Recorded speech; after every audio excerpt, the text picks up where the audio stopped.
punjalaba kanglup khudingmakki adugumba aspirations address toraba leaders yauraba mindset yauraba that kind of political unified movement ama akoi manipur da mathau taba lai madugi maikai duda akoi changshallakanda center ga aikoi ga gi marakta leinariba aikoi policy program da aikoi manipuri singi mathakta center na sanariba lila phalamyam che masi hariba akoi political leadership chena chapchana akoi thengnaba face toba adugi mandate ama akoi people na puthokpa changi aduga loinana akoi sirisida akoi matam amada akoi hira chandrana lauramba akoi punamaki apunbagi khunai ama linkhanabagi amada lokhiba role aduga akoi kanona lokhiba ining thau chinglen nongran khomna lokhiba role adugi makha tarakpada akoi kanona lokhiba irabotna lokhiba ko irabot naga akoi 1947 gi matung shaida akoi naga akoi movement jen NNC gi AZ phijo angami jafo phijo gi movement jamna kangkhalakpa matam du da even mau aduga tangkhul gi jaga sing se masi asomda Nagaland gi site asomda chatki gadra haibagi kenoma leirakpa asomna kanda su Mizoram da khoi gi keno sing se Churachandpur site se sakhi gadra haibagi apprehension leirakpa matam da neta irapo akoi gi lamyan ba irapot se masina khoi gi Manipur da leriba tongan ba tribe community mayam sigi apun ba inclusive boy ba mifam kaisam thong daga pangthok dana United Front ka sem dana mifam ani ra hom lak acho mifam sem dana organization sem katana singi lu singba sing yaw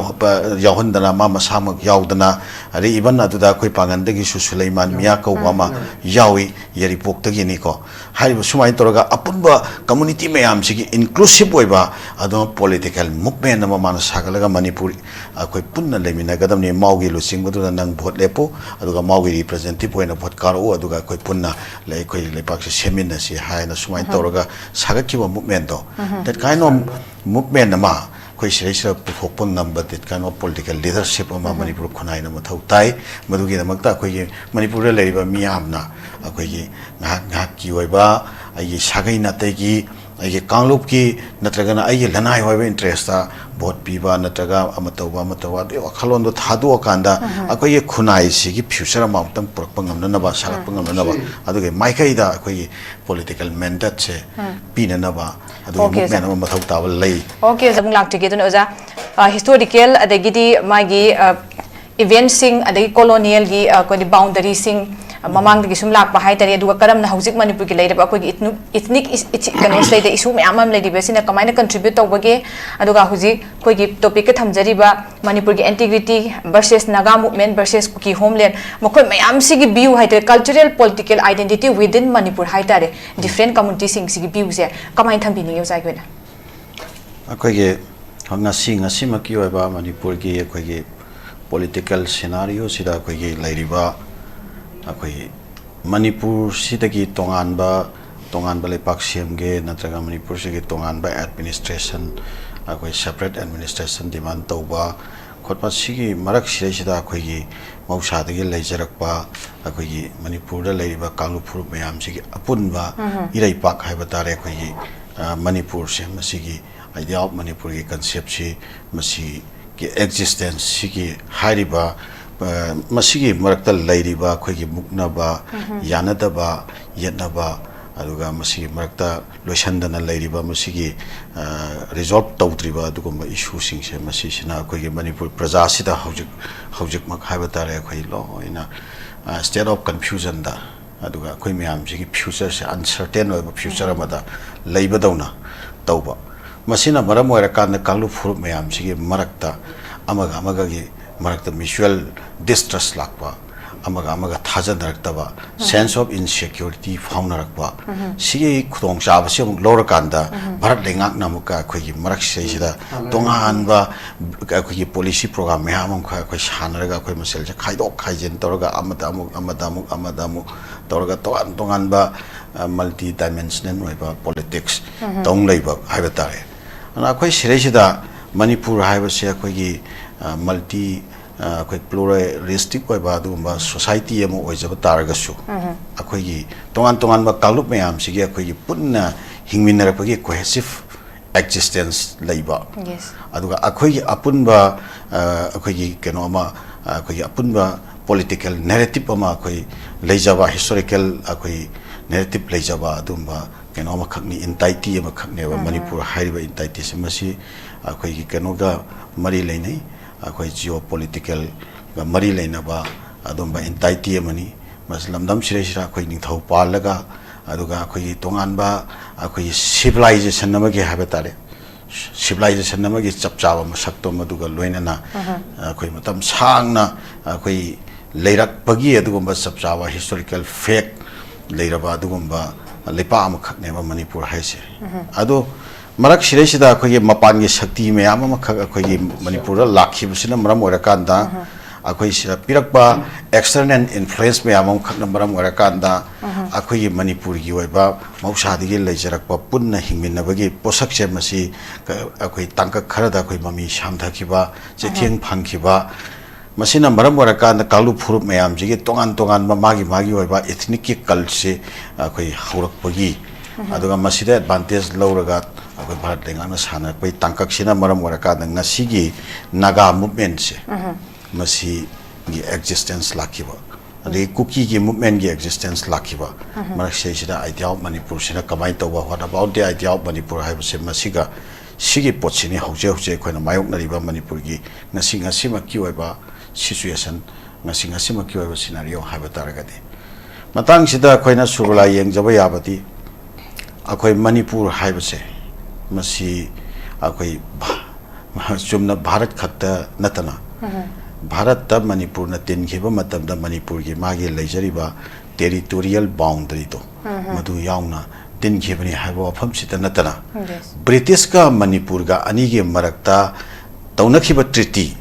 international community ne accept tawkhraba international level ta accept tawkhraba treaty layaba akhoi na 1833 gi akhoi gi jiri treaty harga su khangnaba akhoi gi kano se Treaty of Assaries harga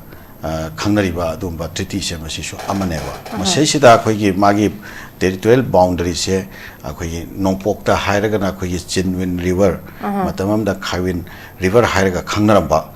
akhoi mayamna ningthi turel harga khangnaba adugi mafam tuna nongpokta akhoi boundary si orakada nongchuptana akhoi Jiri river se masigi eastern bank se masina boundary oiba sigi osakse masi British ki FJ Grant haiba British commissioner sega Maharaja Gambhir Singha ga khuyek pinaraga sign tawnaraga prithvi gi oiba international gi oiba level da boundary sigi matang da khoi yat daga leikhra Manipur gi territory amane ba ko adai taragadi British ki matam da Bharat lengak tal chandringai gi mamang da Bharat ta tindringai sahi sama khre henbagi mamang da international level da masak khangkraba Manipur gi territorial boundary leikraba adumba entity amani Manipur haise anu masesida akhoi gi hojik laiba naga gi movement se masida naga sing na hai akhoi gi unique history haibako yes naga gi Manipur da leiba akhoi territory sigi manung da leiba naga sing gi unique history lei haibase masidi akhoi accept to yaiba but makhoi gi unique history haiba potse masi akhoi gi Manipur gi territorial boundary amani manungta oiba tongan ba kanglu phurup mayam ama khaki ethnic community mayam ama khaki magi history unique history adura natraga Manipur gi territorial boundary gi mapanda leiba unique history ra haiba sim khakshu akhoi yam nakhai semam changeba ana Manipur gi territorial boundary se international level da masi masak khangraba boundary ema oibanina sigi manungda leiriba kanglu phurup mayam se nagabu oisanu natragana akhoi gi cookie bu oisanu or maitai bu oisanu natraga tongan ba communities mayam including pangan si sigi mai magi tongan ba history loina leina yeba ko adumaina naga gi su magi ba unique history leijabado Manipur gi territorial boundary sigi manung leijabado madu kaisho kaite ba magi unique history do akhoi accept tawmin ba yayeba ko sumai torakanda yanaba khardi akhoi puthok patai aduga akhoi gi territorial entity boundary se masi thugaira kanda akhoi gi unique identity unique history masi sigi ba narrative semkat naraga puthok naraga Manipur disintegrate to ba haibado madi maduti akhoi Manipur gi puari na madu ꯑꯩꯈꯣꯏ ꯑꯌꯥꯕ ꯄꯤꯗꯦ ꯃꯅꯤꯄꯨꯔꯒꯤ ꯄꯨꯋꯥꯔꯤꯗ ꯑꯩꯈꯣꯏꯒꯤ ꯇꯣꯉꯥꯟ ꯇꯣꯉꯥꯟꯕ ꯅꯤꯡꯊꯧ ꯀꯌꯥꯅ ꯅꯤꯡꯊꯧꯁꯤꯡꯗꯨꯒ ꯂꯣꯏꯅꯅ ꯇꯣꯉꯥꯟ ꯇꯣꯉꯥꯟꯕ ꯄ꯭ꯔꯖꯥ ꯀꯌꯥꯅ ꯏ ꯀꯠꯂꯒ ꯊꯋꯥꯏ ꯀꯠꯂꯒ ꯁꯦꯝꯈꯤꯕ ꯃꯅꯤꯄꯨꯔꯒꯤ ꯇꯦꯔꯤꯇꯣꯔꯤꯌꯦꯜ ꯏꯟꯇꯤꯒ꯭ꯔꯤꯇꯤ ꯑꯃꯅꯦꯕ ꯇꯦꯔꯤꯇꯣꯔꯤꯌꯦꯜ ꯕꯥꯎꯟꯗꯔꯤ ꯑꯃꯅꯦꯕ ꯃꯁꯤꯅ ꯑꯩꯈꯣꯏꯒꯤ ꯅꯥꯎꯐꯪꯕ ꯃꯇꯝꯗꯒꯤ ꯍꯧꯔꯒ ꯅꯥꯎꯐꯪꯕꯒꯤ ꯃꯈꯥ ꯇꯥꯔꯛꯄꯗ ꯑꯩꯈꯣꯏ ꯂꯥꯛꯈꯤꯕ ꯅꯤꯡꯊꯧ ꯔꯣꯜ ꯀꯌꯥꯅ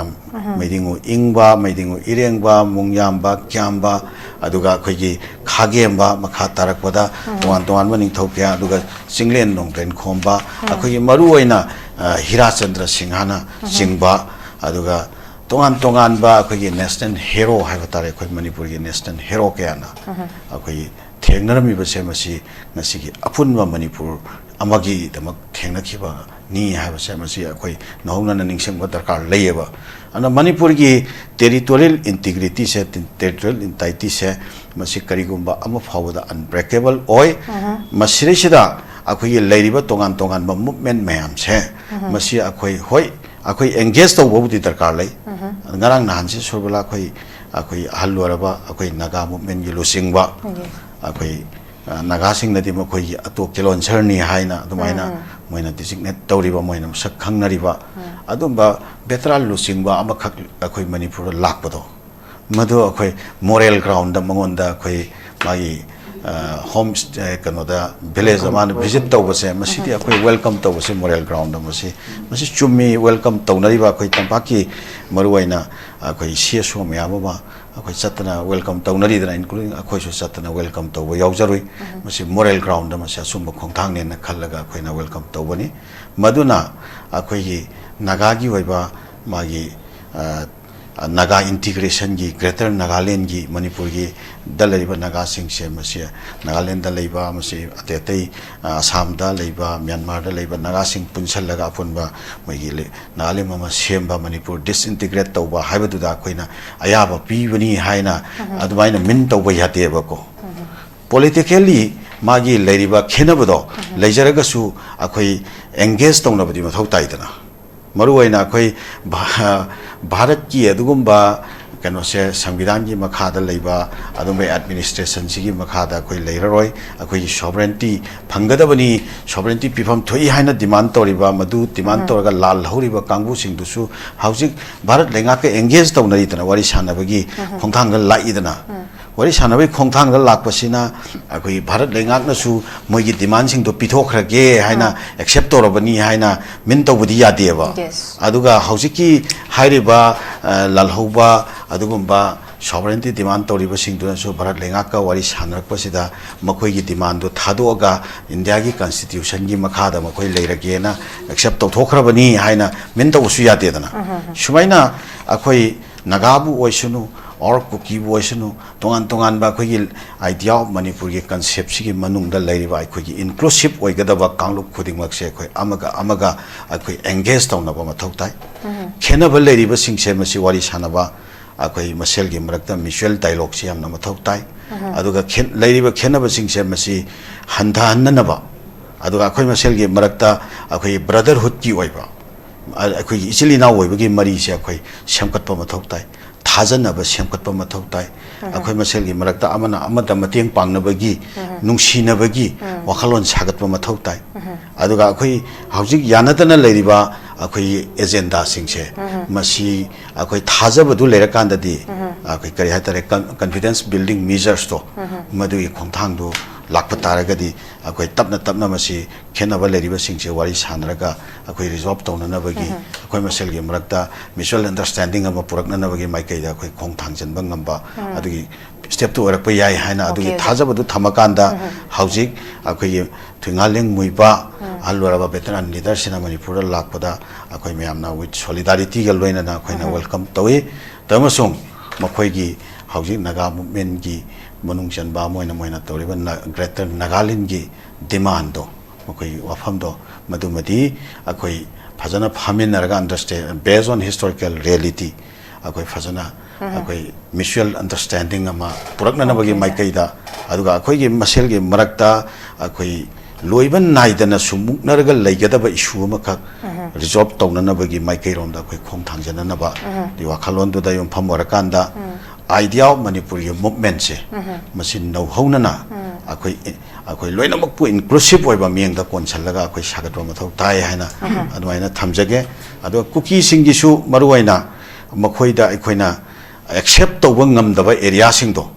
madu tonga na thamakanda makhoi su akoi hoi lan sigi manung da akoi myam ama cannot leina khre akoi thajan na da nungai na da sauna ba myam am leina khre du akoi tapna akoi nungsina bagi mari ma akoi halat na ba cookie singi mai kai da gi suma du ge wakhal feel to haningi aduga akoi leiriba kaunu khuding ma ki mai kai da su sumaina khalanningi aduga akoi tapna akoi khenari ba myam se akoi masel gi marakta resolve to na ba khongthang lokhatraga di bharat leingak na akoi gi khenari ba sing se masi phajana yamna phajana afaba goodwill gi wa khalonda magi tawpham thokpanen khalaga shop to biram badi thokado mande ha ba phum tam okay oza thank you so much yam phajaba wakhalon thambi oza jalanda akogi handak ki recent visit of akogi ts muiva after long 50 years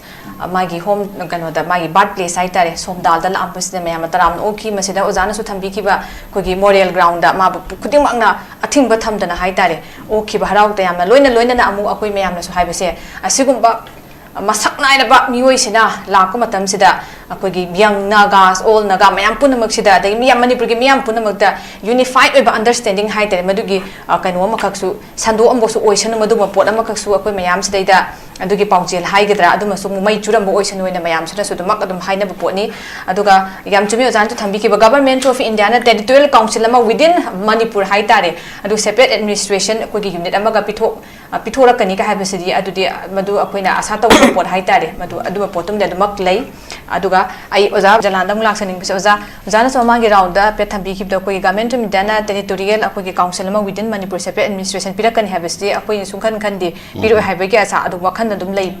adu sidai sida koi pabung no su thambi ki ba akogi politically di haibese sida swaida soi baza ga khara hayaw base aduna koi sudum india da tilli bandana aduna politically huji koi manipur se kamain tawrige haiba question sima lae aduna kai gumba koi hayang government of india any kind of decision am lorok matam da haitare akogi masagi oiba akogi community gi nat ki oiba wafam sing yumpham oiraga hena chat khiba taragadi masigi pochina idea of manipur gi matang ga any kind of decision am center gi site lorok matam da kakhui kari oigen haiba form su lai ngasai ozano thambi ki ba kogi manada balingjen manada ba haitare sisina center na khudum jabam loroga sanabai pot am kaksu kogi meeting am tham kido kamain thambi ningi oza howse se sorbala kogi even khaidok naraga leramba German phoba Berlin gi wandu thugairaga unification tawgre ko punsang khare adagi akai Korea so nongma pulakani habagi thajaba malemi miam da dum leinai haba tare sumaina akai Europe la su European Parliament tongan balepak meyam makhaki punsala European Parliament lingkhalai sini ari makhoi yoba akai currency tongan na euro kanoga semai sini sumai toraga akhoi si historically akhoi gi punna survive to winner aba haitare ko aduga akhoi gi common aspirations leiba geographical factor na koi mayam se punna hingmin na ba cooperation pina ba amaga understand to minaraga koi survive to minaba gi mathau ta ba kanglup makhai se masi sigi share destiny ema semkot pagi culture se semkot pagi keno se political environment se world gi waina koi na ure ha ko ana sira akoi gi manipur da akoi lairiba tongan ba kanglup mayam se masi akoi punna akoi puari gi tangka kya da koi punni hingmin rai mapan gi shakti na koi gi kanglu phurup macha mayam se masi manghan baya ba tangkak mayam khakta koi punna thengami naraga koi mayam se hingmin narak pani akoi ining thau chinglen nongren khomba gi matam da haitare akoi Burmese gi invasion laikhiba 7 years devastation gi matam da akoi Manipur lebi siamaga chinwin ta na takai ba sida akoi sigi manung da lehori ba kanglu phurup mayam se masi akoi survive to hora bane ba adu kanglu phurup mayam se masi Burmese gi invasion tu degi akoi na akoi defend to na ba Manipur lebi ining thau chinglen nongren khomba gi lusing makha da Manipur lebi siamaga Manipur lebi edu da akoi kabui sili naw sing maitai ta natana ꯑꯩꯈꯣꯏꯒꯤ ꯄꯥꯡꯒꯟꯁꯤꯡ ꯃꯌꯥꯝ ꯑꯃꯈꯛ ꯌꯥꯎꯔꯒ ꯑꯩꯈꯣꯏ ꯂꯥꯟ ꯇꯧꯔꯒ ꯑꯋꯥꯠ ꯇꯛꯈꯥꯏꯈ꯭ꯔꯤꯁꯦ ꯁꯤꯗꯩꯁꯤꯗ ꯂꯩꯍꯧꯔꯤꯕ ꯀꯥꯡꯂꯨꯞ ꯐꯨꯔꯨꯞ ꯃꯌꯥꯝꯁꯦ ꯃꯁꯤ ꯁꯔꯚꯥꯏꯚ ꯇꯧꯍꯧꯔꯤꯕꯅꯦꯕ ꯃꯗꯨꯗꯒꯤ ꯁꯨꯃꯥꯏꯅ ꯍꯤꯁꯇ꯭ꯔꯤꯒꯤ ꯇꯣꯉꯥꯟ ꯇꯣꯉꯥꯟꯕ ꯇꯥꯡꯀꯛ ꯃꯌꯥꯝ ꯑꯃꯈꯛꯇ ꯑꯩꯈꯣꯏꯁꯤ ꯑꯩꯈꯣꯏ ꯃꯄꯥꯟꯒꯤ ꯁꯛꯇꯤꯗꯒꯤ ꯑꯩꯈꯣꯏ ꯁꯔꯚꯥꯏꯚ ꯇꯧꯃꯤꯟꯅꯔꯛꯑꯕꯅꯦꯕ ꯂꯝꯗꯝꯁꯤꯗꯩꯁꯤꯗ ꯇꯣꯉꯥꯟ ꯇꯣꯉꯥꯟꯕ ꯊꯣꯛꯂꯛꯄ ꯑꯗꯨꯒꯨꯝꯕ ꯑꯩꯈꯣꯏꯒꯤ ꯁꯔꯚꯥꯏꯚꯦꯜꯗ ꯆꯦꯂꯦꯟꯖ ꯑꯣꯏꯔꯛꯄ ꯇꯥꯡꯀꯛ ꯃꯌꯥꯝ ꯑꯃꯈꯛꯇ ꯑꯩꯈꯣꯏ ꯃꯁꯦꯜꯁꯤ ꯄꯨꯟꯅ ꯍꯤꯡꯃꯤꯟꯅꯔꯛꯄꯒꯤ ꯑꯩꯈꯣꯏꯒꯤ ꯃꯤꯠꯇ ꯏꯔꯥ ꯆꯦꯟꯅꯔꯒ ꯈꯨꯖꯦꯡ ꯀꯩꯅꯣ ꯇꯧꯔꯒ ꯄꯥꯂꯣꯏꯅꯔꯒ ꯍꯥꯏꯕ ꯇꯥꯔꯦ ꯈꯨꯠꯁꯝꯅꯔꯒ ꯑꯩꯈꯣꯏ ꯃꯌꯥꯝꯁꯤ ꯁꯔꯚꯥꯏꯚ ꯇꯧꯃꯤꯟꯅꯔꯛꯄꯒꯤ ꯄꯨꯋꯥꯔꯤ ꯂꯩꯖꯔꯤꯕꯅꯦꯕ ꯑꯗꯨꯅ ꯁꯤꯗꯩꯁꯤꯗ ꯑꯩꯈꯣꯏ ꯍꯧꯖꯤꯛ ꯄꯣꯂꯤꯇꯤꯀꯦꯜ ꯑꯦꯁꯄꯤꯔꯦꯁꯟꯁ ꯃꯌꯥꯝ ꯑꯃꯈꯛꯇ ꯑꯩꯈꯣꯏ ꯈꯦꯟꯅꯕ ꯃꯌꯥꯝ ꯑꯃꯈꯛ ꯂꯩꯔꯀꯥꯟꯗ ꯑꯩꯈꯣꯏ ꯃꯁꯦꯟꯁꯤ ꯎꯅꯕ ꯌꯥꯗꯕ ꯐꯝꯃꯤꯟꯅꯕ ꯌꯥꯗꯕ ꯑꯩꯈꯣꯏꯒꯤ ꯑꯣꯏꯕ ꯀꯃꯟ ꯑꯦꯁꯄꯤꯔꯦꯁꯟꯁꯦ ꯏꯂꯩ ꯂꯩꯇꯕꯗꯧꯅ ꯑꯩꯈꯣꯏ ꯑꯥꯏꯁꯣꯂꯦꯁꯟ ꯇꯧꯅꯔꯒ ꯑꯃꯒ ꯑꯩꯈꯣꯏ ꯆꯪꯅꯕ ꯊꯣꯛꯅꯕ ꯌꯥꯗꯕ ꯌꯥꯝꯅ ꯑꯦꯂꯥꯏꯅꯦꯠ ꯇꯧꯅꯕ ꯑꯗꯨꯝꯕ ꯃꯈꯜꯒꯤ ꯄꯣꯂꯤꯇꯤꯀꯦꯜ ꯁꯤꯅꯥꯔꯤꯑꯣ ꯑꯃꯈꯛ ꯑꯩꯈꯣꯏ ꯁꯤꯗꯩꯁꯤꯗ ꯗꯤꯕꯦꯂꯞ ꯇꯧꯔꯛꯈ꯭ꯔꯦꯕ ꯃꯁꯤꯅ ꯀꯔꯤ ꯄꯨꯔꯛꯏ ꯍꯥꯏꯕ ꯀꯥꯟꯗ ꯑꯩꯈꯣꯏ ꯃꯁꯦꯜꯒꯤ ꯃꯔꯛꯇ ꯃ꯭ꯌꯨꯆꯨꯋꯦꯜ ꯗꯤꯁꯇ꯭ꯔꯁ ꯑꯗꯨꯒ ꯌꯥꯝ ꯍꯦꯇ꯭ꯔꯦꯠ ꯑꯣꯏꯕ ꯑꯗꯨꯒ ꯌꯦꯛꯅꯕꯒꯨꯝꯕꯗ ꯐꯥꯎꯒꯗꯕ ꯋꯥꯈꯜꯂꯣꯟꯗꯨ ꯐꯥꯎꯕ ꯑꯩꯈꯣꯏ ꯃꯁꯦꯜꯒꯤ ꯃꯔꯛꯇ ꯐꯥꯎꯔꯛꯈ꯭ꯔꯦꯕ ꯁꯤ ꯑꯩꯈꯣꯏ ꯀꯃꯟꯁ ꯗꯦꯁꯇꯤꯅꯤ ꯑꯃꯒꯤ ꯃꯈꯥꯗ ꯀꯃꯟ ꯑꯦꯁꯄꯤꯔꯦꯁꯟ ꯑꯃꯒꯤ ꯃꯈꯥꯗ ꯁꯤꯌꯔ ꯗꯦꯁꯇꯤꯅꯤ ꯑꯃꯒꯤ ꯃꯈꯥꯗ ꯀꯣꯑꯣꯄꯔꯦꯇꯤꯞ ꯁꯔꯚꯥꯏꯚꯦꯂꯤꯖꯝꯒꯤ ꯕꯦꯁꯤꯁꯇꯨꯗ ꯑꯩꯈꯣꯏ ꯃꯁꯦꯜꯁꯦ ꯄꯨꯟꯁꯤꯟꯕ ꯌꯥꯅꯅꯕꯒꯤꯗꯃꯛꯇ ꯃꯗꯨ ꯌꯥꯒꯗꯕ ꯃꯈꯜꯒꯤ ꯑꯗꯨꯒꯨꯝꯕ ꯃꯥꯏꯟ ꯁꯦꯠ ꯑꯩꯈꯣꯏ ꯑꯃꯨꯛ ꯍꯟꯅ ꯁꯦꯝꯒꯠꯄ ꯃꯊꯧ ꯇꯥꯏꯌꯦꯕ ꯃꯗꯨꯅꯤ ꯑꯩꯈꯣꯏꯅ ꯔꯤꯏꯃꯥꯖꯤꯅꯤꯡ ꯗ ꯑꯥꯏꯗꯤꯌꯥ ꯑꯣꯐ ꯃꯅꯤꯄꯨꯔ ꯍꯥꯏꯕ ꯀꯟꯁꯦꯞꯁꯤꯗꯩꯁꯤꯗ ꯑꯩꯈꯣꯏꯅ ꯄꯨꯔꯛꯏꯁꯦ ꯑꯩꯈꯣꯏ ꯃꯁꯦꯜꯁꯦ ꯄꯨꯟꯅ ꯑꯦꯛꯖꯤꯁ ꯇꯧꯃꯤꯟꯅꯕ ꯌꯥꯕꯒꯤ ꯑꯗꯨꯝꯕ ꯑꯩꯈꯣꯏ ꯑꯥꯏꯗꯤꯌꯥ ꯑꯣꯐ ꯃꯅꯤꯄꯨꯔꯒꯤ ꯀꯟꯁꯦꯞ ꯑꯃꯈꯛ ꯑꯩꯈꯣꯏ ꯔꯤꯏꯃꯥꯖꯤꯅꯤꯡ ꯇꯧꯔꯀꯥꯟꯗ ꯃꯗꯨꯒꯤ ꯀꯟꯁꯦꯞꯇꯨꯒꯤ ꯃꯈꯥꯗ ꯍꯥꯟꯅ ꯂꯩꯖꯔꯝꯕꯅꯤꯀꯣ ꯍꯥꯏꯔꯤꯁꯦ ꯑꯃꯨꯛ ꯍꯟꯅ ꯔꯤꯏꯃꯥꯖꯤꯅꯤꯡ ꯇꯧꯔꯛꯅꯅꯕꯒꯤ ꯋꯥꯈꯜꯂꯣꯟꯗꯨꯅꯤ ꯃꯗꯨꯗꯩꯗ ꯑꯩꯈꯣꯏ ꯅꯥꯒꯥꯅ ꯑꯩꯈꯣꯏꯒꯤ ꯃꯩꯇꯩꯕꯨ ꯏꯀꯥꯏ ꯈꯨꯝꯅꯕ ꯇꯥꯔꯦ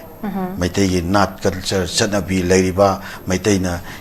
ꯄꯨꯋꯥꯔꯤꯒꯤ ꯇꯥꯡꯀꯛ ꯀꯌꯥꯗ ꯃꯅꯤꯄꯨꯔꯒꯤ ꯑꯣꯏꯕ ꯂꯩꯃꯤꯟꯅꯔꯤꯕ ꯀꯥꯡꯂꯨꯞ ꯐꯨꯔꯨꯞ ꯃꯌꯥꯝꯁꯦ ꯃꯁꯤ ꯁꯔꯚꯥꯏꯚ ꯇꯧꯅꯅꯕ ꯍꯣꯠꯅꯕꯗ ꯂꯧꯔꯛꯈꯤꯕ ꯑꯗꯨꯝꯕ ꯔꯦꯁꯄꯣꯟꯁꯤꯕꯤꯂꯤꯇꯤꯗꯣ ꯑꯩꯈꯣꯏ ꯏꯀꯥꯏ ꯈꯨꯝꯅꯕ ꯇꯥꯔꯦ ꯃꯥꯒꯤ ꯍꯤꯁꯇꯣꯔꯤꯀꯦꯜ ꯔꯦꯁꯄꯣꯟꯁꯤꯕꯤꯂꯤꯇꯤꯁ ꯃꯌꯥꯝ ꯑꯃꯈꯛ ꯃꯩꯇꯩꯅ ꯇꯧꯔꯛꯈꯤꯕ ꯏꯀꯥꯏ ꯈꯨꯝꯅꯕ ꯇꯥꯔꯦ ꯅꯥꯒꯥꯁꯤꯡꯒꯤꯁꯨ ꯃꯩꯇꯩꯅ ꯏꯀꯥꯏ ꯈꯨꯝꯅꯕꯤꯕ ꯇꯥꯔꯦ ꯃꯈꯣꯏꯒꯤ ꯅꯥꯠ ꯀꯜꯆꯔ ꯂꯩꯔꯤꯕ ꯈꯣꯠꯂꯤꯕ ꯃꯌꯥꯝ ꯃꯈꯣꯏꯒꯤ ꯑꯣꯏꯕ ರಿಯಾಲಿಟೀಸ್ ಮಖೋಯಿನ ಮಾಯೋಕ್ನರಿಬ ಮಖೋಯಿ ರಿಮೋಟ್ ಏರಿಯಾ ಮ್ಯಾಮ್ ಅಮಖಕ್ ಚಿಂಗಿ ಮನುಂಗ್ ಹಂಜನ್ಬ ಮ್ಯಾಮ್ ಅಮಖಕ್ತ ಅಖೋಯಿಗೆ ಚೌಖತ್ ಥೌರಾಂಗ ಮರಿ ಲೈನಬದ ವಾಟ್ಹೌರಿಬ ಟ್ರಾನ್ಸ್ಪೋರ್ಟೇಷನ್ ದ ಖಂಗ್ದೆ ಅತೈ ಅತೈ ಹಿರಂ ಕಯಾದ ಖಂಗ್ದೆ ಮೊಯ್ನ ಥೇಂಗನರಿಬ ಡೇ ಟು ಡೇ ಎಜುಕೇಷನ್ ದ ಖಂಗ್ದೆ ಡೇ ಟು ಡೇ ಲೈಫ್ ತ ಮೊಯ್ನ ಮಾಯೋಕ್ನರಿಬ ಪ್ರಾಬ್ಲಮ್ ಸಿಂಗ್ಸೆ ಮಸಿ ಅಖೋಯಿ ಉನಬ ತಾರೆ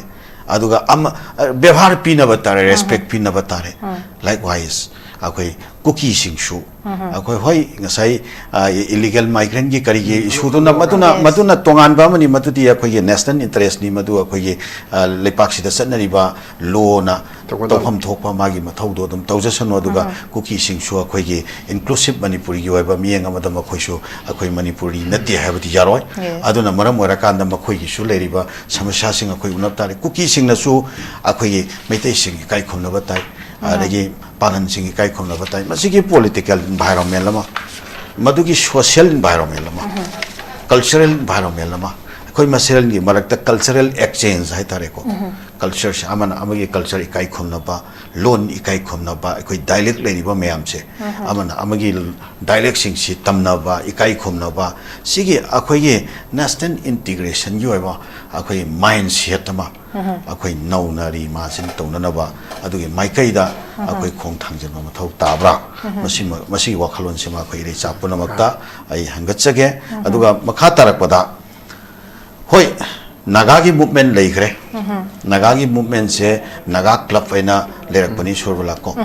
नागा क्लब लेरकपदगी मखोई से साइमन कमीशन न चिंगबा लाकपा मतमदा मखोई नागागी ओइबा असोमदा मकोक सुंग असोमदगी होरागा को तौखिबा सुम मूवमेंट अम खंगनि 1946 अदवा यूरोप मतमदा एनएनसी से मगा मखोई सु नागागी ओइबा केनोमा पॉलिटिकल मूवमेंट से कंखलखरे अदि मतुंगदा 1950 गा 6 दा मखोई सु आर्म इंसरेक्शन मूवमेंट खुलाई पायरगा सतपगी पोट लेखरे 1951 52 अदवाइदा मखोई केनो लेब मखोई रेफरेंडम लोबा खोटपगी सुना चिंग लेखरे सुमलाको 62 दा सीजफायर अमुक तौनरे 64 दा अमुक काइखरे अदगी एजेड फिजो से लंदन दा मोहलगा एक्साइल तौखिबा इशू लेखरे 75 तदी अमुका शिलोंग एकॉर्ड लाए शिलोंग एकॉर्ड सी याबा कांगलुपमा यादबा कांगलुपमा नि थोरे ꯑꯗ ꯑꯦꯖꯤꯠ ꯐꯤꯖꯣꯒꯤ ꯀꯥꯡꯂꯨꯞꯁꯤꯅ ꯁꯤꯂꯣꯡ ꯑꯦꯀꯣꯔꯗ ꯄꯥꯔꯇꯤ ꯍꯥꯏꯔꯒ ꯂꯩꯍꯧꯔꯦ NNCꯗ ꯁꯤꯂꯣꯡ ꯑꯦꯟꯇꯤ ꯁꯤꯂꯣꯡ ꯑꯦꯀꯣꯔꯗ ꯄꯥꯔꯇꯤ ꯍꯥꯏꯕ ꯑꯃ ꯂꯥꯛꯑꯦ 1979 ꯌꯧꯕ ꯑꯗꯨꯋꯥꯏꯗꯗꯤ NSCN ꯁꯦꯝꯃꯦ NSCNꯁꯤꯁꯨ ꯑꯃꯨꯛꯀ 88ꯇꯗꯤ ꯑꯃꯨꯛꯀ ꯈꯕꯂꯥꯡꯒꯤ ꯒ꯭ꯔꯨꯞ IMꯒꯤ ꯒ꯭ꯔꯨꯞ ꯍꯥꯏꯅ ꯏꯁꯥꯛ ꯃꯣꯏꯕꯥꯒꯤ ꯒ꯭ꯔꯨꯞ ꯍꯥꯏꯅ ꯀꯥꯏꯔꯛꯑꯦ 1997ꯒꯤ ꯑꯥꯒꯁꯀꯤ 1ꯗ ꯍꯧꯖꯤꯛꯀꯤ ꯂꯩꯔꯤꯕ NSCN IMꯁꯦ ꯏꯟꯗꯤꯌꯥ ꯒꯚꯔꯟꯃꯦꯟꯠꯀ ꯁꯤꯖꯐꯤꯌꯔ ꯑꯦꯒ꯭ꯔꯤꯃꯦꯟꯠ ꯁꯥꯏꯟ ꯇꯧꯅꯔꯦꯀꯣ ꯑꯗꯨꯒ 2001ꯗ ꯑꯩꯈꯣꯏꯒꯤ ꯋꯤꯗꯥꯎꯠ ꯇꯦꯔꯤꯇꯣरिꯌꯦꯜ ꯂꯤꯃꯤꯠ ꯁꯥꯡꯇꯣꯛꯎꯕꯒꯤ ꯈꯣꯠꯇꯣꯛꯎꯕꯒꯤ ꯂꯩꯈ꯭ꯔꯦ 2015ꯗ ꯃꯈꯣꯏꯁꯨ ꯐ꯭ꯔꯦꯝꯋꯥꯔꯛ ꯑꯦꯒ꯭ꯔꯤꯃꯦꯟꯠ ꯂꯥꯛꯄꯒꯤ ꯏꯁꯨ ꯂꯩꯔꯦ ꯁꯨꯃꯥꯏꯅ ꯃꯣꯏꯒꯤ ꯁꯥꯡꯈ꯭ꯔꯕ ꯃꯣꯏꯒꯤ ꯄꯣꯂꯤꯇꯤꯀꯦꯜ ꯖꯔꯅꯤ ꯑꯃ ꯂꯩꯔꯦ ꯀꯨꯀꯤꯁꯤꯡꯒꯤꯁꯨ ꯃꯈꯣꯏꯒꯤ ꯑꯣꯏꯕ ꯑꯦꯁꯄꯤꯔꯦꯁꯟ ꯑꯃꯒꯤ ꯃꯈꯥꯗ ꯆꯠꯊꯔꯤ ꯁꯨꯝꯕ ꯈꯦꯟꯅꯕ ꯄꯣꯂꯤꯇꯤꯀꯦꯜ ꯑꯦꯁꯄꯤꯔꯦꯁꯟꯁꯤꯡꯁꯤꯗꯤ ꯑꯩꯈꯣꯏ ꯔꯤꯖꯣꯜꯕ ꯇꯧꯗꯕꯗꯤ ꯌꯥꯔꯣꯏꯗꯅ ꯉꯁꯥꯏꯒꯤ आइडिया ऑफ मणिपुर हाइबा महौसादगी लेजरइबा अखोई लेजिटिमेट ओइबा भारत देंगाका अखोई भारत मर्ज तौबा मतमदा अखोई कनो तौख्रिबा याउख्रिबा लैंड एंड टेरिटोरी अदुगी वैलिड ओइबा अदुगी स्ट्रक्चर दो मदु अखोई इंटरनेशनल कनोगी मखादा लोगी मखादा मदु करिगुम हिरम अम फावबदा भारत देंगाकना थुगाइबी यादेदना मा कनो तौबा मतमदा मर्ज तौबा मतम मर्जर तौबा मतमदा याउख्रिबा टेरिटोरी ने अदो सिगी पोची दगी सेतुअगा तोंगानबा लेपाक अमा सेमगनी हाइबसिदा लेरिबा पॉलिटिकल गी मुकनबसे परमानेंटली लोइसनबामति चंगीदना मसी लोइसनद्रिबा मखैदी नागा की मैतै की अमसुम कुकी की अखोई कमन ओइबा पांगन की ओइबा पॉलिटिकल एस्पिरेशन से क्राइद लाकदगे शेयर डेस्टिनी क्राइद लाकदगे बा अदुगी शेयर डेस्टिनी अमा पुरकननबा अखोई रिजॉल्व तौननबा मदुगी वाखैरोन अमा लाकननबगी दमकता अखोइना अहानबदा तौगदबा थबकसे अखोई अमत ओइना अमना अमबु रेस्पेक्ट तौनबा गे अदुगुंबा सोशल एनवायरनमेंट लमा अमुक हना रेस्टोर तौननबा अदुगी माइकैदा हान हुजिक हुजिक मक्की ओइना नीड ऑफ द आवर से मदुदा अखोई खोंग थांगबा मथौ ताबा लेब्रा मदुगी मखादा थाजनबसे सागलपंगमदि थाजनबसे रेस्टोर हाउसिंग असी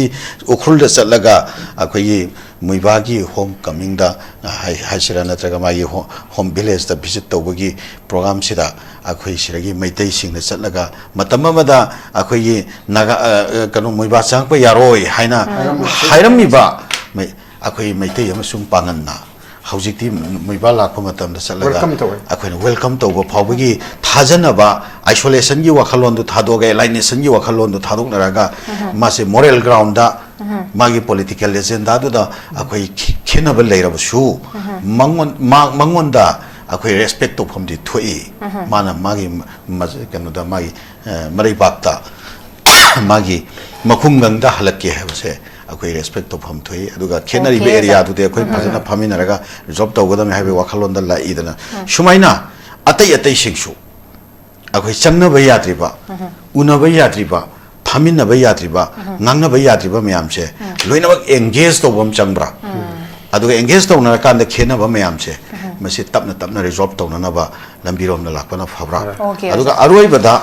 bharat lengak ta ikhoina ngaraga ikhoigi future ama bharat lengak ta gi ikhoina phangadori bani akhoigi shanti oiba future ama ikhoina phangadori bani हाइबगी वखलोन से मसेशन लेबा तारगदी लमदम सिदा लेरिबा कांगलु फुरुप मयाम अखोई पुनमक से सिगी फ्यूचर से अमम संसार मदा लेहुरनी हाफा वफम से थपसे okay sir thank you so much याम फजबा थैंक यू वेरी मच ओजा अखोई वखलोन थंबी अखोई फ्यूचर अखोई पीसफुल को एक्जिस्टेंस अखोई मसेम यूनिसीनबा अखोई यूनिटी हाइ तारे इंटीग्रिटी सि पुनमक से सेंटर ना मसी सिलकनी न ngai lai tar de अखोई अदो याम लाइबक थिबा अमम बम द लुमिनबगी फिबम नेबा थंबिरो जाना लोइना नीड ऑफ द आवर से हुजिक हुजिक तांजा सिमक्ता दा अखोई ने दरकार ओइबा तोफम तोपसी नेशनल इंटीग्रिटी की माइंडसेट अमा अखोई share identity reimagining of the idea को मणिपुर से सागत से याम तंगाई फदे मसी सागत पदा अमन मबई काय खुबा अमगी लेरिबा एवरीथिंग खुदिंगबा कल्चर दगी रिलीजियस लांदा फुलांग से जा टेंटक लोसिलपयोना जना साइगे सेकेंड राउंड ओजाना सु थंबी किबदो अखोई शांति पुरकनी अखोई को एक्जिस्टेंस पुरकनी हाबे सेंटर सुम ngai lai ta da अखोई अमम बबदा अखोई लुपका चमान दरन थंबी किबदो सी मतंग सिदा अखोइना मसिदैदा अखोइदा सोल्यूशन से पुरकनबगी दमकता पीपल ऑफ अखोई मणिपुर कनो से पीपल ऑफ मणिपुर देमसेल्फ से सी मसा मक्तिदगे दो कोइना दम कहनी 100 हाइ तारे अखोइना पामेबा सोल्यूशन से पुरकपदा अदो मैक्सिमम याराद्रा नत्रे हाइरा कांदा टू सम एक्सटेंट अदुगा अखोइना कमाइना सेंट्रल गवर्नमेंट की हाइबा तारे मागी स्वाइगी माई कंट्रीब्यूशन हाइदा रोल हाइगद्रा स्वाइ मतंग दो सोल्यूशन बेबे तेंतंग थंबिरम हौजिकी अखोइगे मणिपुर की ओबा पॉलिटिकल की सिचुएशन से मसी अखोइ यामना मरु ओइ हाइबा तारे अदुना ꯑꯩꯈꯣꯏꯒꯤ ꯄꯣꯂꯤꯇꯤꯀꯦꯜ ꯂꯤꯗꯔꯁꯤꯞꯁꯦ ꯃꯁꯤ ꯑꯩꯈꯣꯏ ꯌꯥꯝꯅ ꯚꯤꯖꯟꯅꯔꯤ ꯑꯣꯏꯕ ꯑꯗꯨꯒ ꯏꯟꯀ꯭ꯂꯨꯁꯤꯞ ꯑꯣꯏꯕ ꯂꯣꯏꯅꯃꯛ ꯁꯤꯒꯤ ꯑꯣꯏꯕ ꯆꯞ ꯃꯥꯟꯅꯕ ꯏꯀ꯭ꯋꯦꯂꯤꯇꯤ ꯑꯦꯟ ꯁꯣꯂꯤꯗꯥꯔꯤꯇꯤ ꯐ꯭ꯔꯦꯇꯔꯅꯤꯇꯤ ꯑꯦꯟ ꯖꯁꯇꯤꯁꯁꯦ ꯃꯁꯤꯗ ꯌꯨꯝꯐꯝ ꯑꯣꯏꯕ ꯑꯗꯨꯒꯨꯝꯕ ꯗꯦꯠ ꯀꯥꯏꯟ ꯑꯣꯐ ꯄꯣꯂꯤꯇꯤꯀꯦꯜ ꯃꯨꯞꯃꯦꯟ ꯑꯃ ꯃꯅꯤꯄꯨꯔꯤꯁꯤꯡꯒꯤ ꯑꯣꯏꯕ ꯑꯩꯈꯣꯏ ꯄꯨꯝꯅꯃꯛꯅ ꯌꯥꯅꯔꯕ ꯄꯨꯟꯁꯤꯜꯂꯕ ꯀꯥꯡꯂꯨꯞ ꯈꯨꯗꯤꯡꯃꯛꯀꯤ ꯑꯗꯨꯒꯨꯝꯕ ꯑꯦꯁꯄꯤꯔꯦꯁꯟꯁ ꯑꯦꯗ꯭ꯔꯦꯁ ꯇꯧꯔꯕ ꯂꯤꯗꯔꯁꯤꯡ ꯌꯥꯎꯔꯕ ꯃꯥꯏꯟ ꯁꯦꯠ ꯌꯥꯎꯔꯕ ꯗꯦꯠ ꯀꯥꯏꯟ ꯑꯣꯐ ꯄꯣꯂꯤꯇꯤꯀꯦꯜ ꯌꯨꯅꯤꯐꯥꯏꯠ ꯃꯨꯞꯃꯦꯟ ꯑꯃ ꯑꯩꯈꯣꯏꯒꯤ ꯃꯅꯤꯄꯨꯔꯗ ꯃꯊꯧ ꯇꯥꯕ ꯂꯩ ꯃꯗꯨꯒꯤ ꯃꯥꯏꯀꯩꯗꯨꯗ ꯑꯩꯈꯣꯏ ꯆꯪꯁꯜꯂꯀꯥꯟꯗ ꯁꯦꯟꯇꯔꯒ ꯑꯩꯈꯣꯏꯒꯒꯤ ꯃꯔꯛꯇ ꯂꯩꯅꯔꯤꯕ ꯑꯩꯈꯣꯏꯒꯤ ꯄꯣꯂꯤꯁꯤ ꯄ꯭ꯔꯣꯒ꯭ꯔꯥꯝꯗ ꯑꯩꯈꯣꯏ ꯃꯅꯤꯄꯨꯔꯤꯁꯤꯡꯒꯤ ꯃꯊꯛꯇ ꯁꯦꯟꯇꯔꯅ ꯁꯥꯟꯅꯔꯤꯕ ꯂꯤꯂꯥ ꯐꯂꯥ ꯃꯌꯥꯝꯁꯦ ꯃꯁꯤ ꯍꯥꯏꯔꯤꯕ ꯑꯩꯈꯣꯏꯒꯤ ꯄꯣꯂꯤꯇꯤꯀꯦल ꯂꯤꯗꯔꯁꯤꯞꯁꯤꯅ ꯆꯞ ꯆꯥꯅ ꯑꯩꯈꯣꯏ ꯊꯦꯡꯅꯕ ꯐꯦꯁ ꯇꯧꯕ ꯑꯗꯨꯒꯤ ꯃꯦꯟꯗꯦꯠ ꯑꯃ ꯑꯩꯈꯣꯏꯒꯤ ꯄꯤꯄꯜꯅ ꯄꯨꯊꯣꯛꯄ ꯆꯪꯉꯤ ꯑꯗꯨꯒ ꯂꯣꯏꯅꯅ ꯑꯩꯈꯣꯏꯒꯤ ꯁꯤꯗꯩꯁꯤꯗ ꯑꯩꯈꯣꯏꯒꯤ ꯃꯇꯝ ꯑꯃꯗ ꯑꯩꯈꯣꯏꯒꯤ ꯍꯤꯔꯥꯆꯟꯗ꯭ꯔꯅ ꯂꯧꯔꯝꯕ ꯑꯩꯈꯣꯏ ꯄꯨꯝꯅꯃꯛꯀꯤ ꯑꯄꯨꯟꯕꯒꯤ ꯈꯨꯟꯅꯥꯏ ꯑꯃ ꯂꯤꯡꯈꯠꯅꯅꯕꯒꯤ ꯃꯗꯨꯗ ꯂꯧꯈꯤꯕ ꯔꯣꯜ ꯑꯗꯨꯒ ꯑꯩꯈꯣꯏꯒꯤ ꯀꯩꯅꯣꯅ ꯂꯧꯈꯤꯕ ꯏꯅꯤꯡꯊꯧ ꯆꯤꯡꯂꯦꯟ ꯅꯣꯡꯗ꯭ꯔꯦꯟ ꯈꯣꯝꯕꯅ ꯂꯧꯈꯤꯕ ꯔꯣꯜ ꯑꯗꯨꯒꯤ ꯃꯈꯥ ꯇꯥꯔꯛꯄꯗ ꯑꯩꯈꯣꯏꯒꯤ ꯀꯩꯅꯣꯅ ꯂꯧꯈꯤꯕ ꯏꯔꯥꯕꯣꯠꯅ ꯂꯧꯈꯤꯕꯀꯣ ꯏꯔꯥꯕꯣꯠꯅꯒ ꯑꯩꯈꯣꯏꯒꯤ 1947ꯒꯤ ꯃꯇꯨꯡ ꯁꯤꯗ ꯑꯩꯈꯣꯏꯒꯤ ꯅꯥꯒꯥ ꯑꯩꯈꯣꯏ ꯃꯨꯞꯃꯦꯟꯁꯦ NNCꯒꯤ ꯑꯦꯖꯦꯠ ꯐꯤꯖꯣ ꯑꯪꯒꯥꯃꯤ ꯖꯥꯐꯧ ꯐꯤꯖꯣꯒꯤ ꯃꯨꯞꯃꯦꯟꯁꯦ ꯌꯥꯝꯅ ꯀꯟꯈꯠꯂꯛꯄ ꯃꯇꯝꯗꯨꯗ ꯏꯕꯟ ꯃꯥꯎ ꯑꯗꯨꯒ ꯇꯥꯡꯈꯨꯜꯒꯤ ꯖꯒꯥꯁꯤꯡꯁꯦ ꯃꯁꯤ ꯑꯁꯣꯝꯗ ꯅꯥꯒꯥꯂꯦꯟꯒꯤ ꯁꯥꯏꯠ ꯑꯁꯣꯝꯗ ꯆꯠꯈꯤꯒꯗ꯭ꯔꯥ ꯍꯥꯏꯕꯒꯤ ꯀꯩꯅꯣꯃ ꯂꯩꯔꯛꯄ ꯑꯁꯣꯝ ꯅꯥꯀꯟꯗꯁꯨ ꯃꯤꯖꯣꯔꯥꯝꯗ ꯑꯩꯈꯣꯏꯒꯤ ꯀꯩꯅꯣꯁꯤꯡꯁꯦ ꯆꯨꯔꯥꯆꯥꯟꯄꯨꯔ ꯁꯥꯏꯠꯁꯦ ꯆꯠꯈꯤꯒꯗ꯭ꯔꯥ ꯍꯥꯏꯕꯒꯤ ꯑꯦꯄ꯭ꯔꯦꯟꯁꯟ ꯂꯩꯔꯛꯄ ꯃꯇꯝꯗ ꯅꯦꯇꯥ ꯏꯔꯥꯕꯣꯠ ꯑꯩꯈꯣꯏꯒꯤ ꯂꯝꯌꯥꯟꯕ ꯏꯔꯥꯕꯣꯠꯁꯦ ꯃꯁꯤꯅ ꯑꯩꯈꯣꯏꯒꯤ ꯃꯅꯤꯄꯨꯔꯗ ꯂꯩꯔꯤꯕ ꯇꯣꯉꯥꯟ ꯇꯣꯉꯥꯟꯕ ꯇ꯭ꯔꯥꯏꯕ community mayamsigi apunba inclusive oiba mifam kaisam thongdaga pangthoktana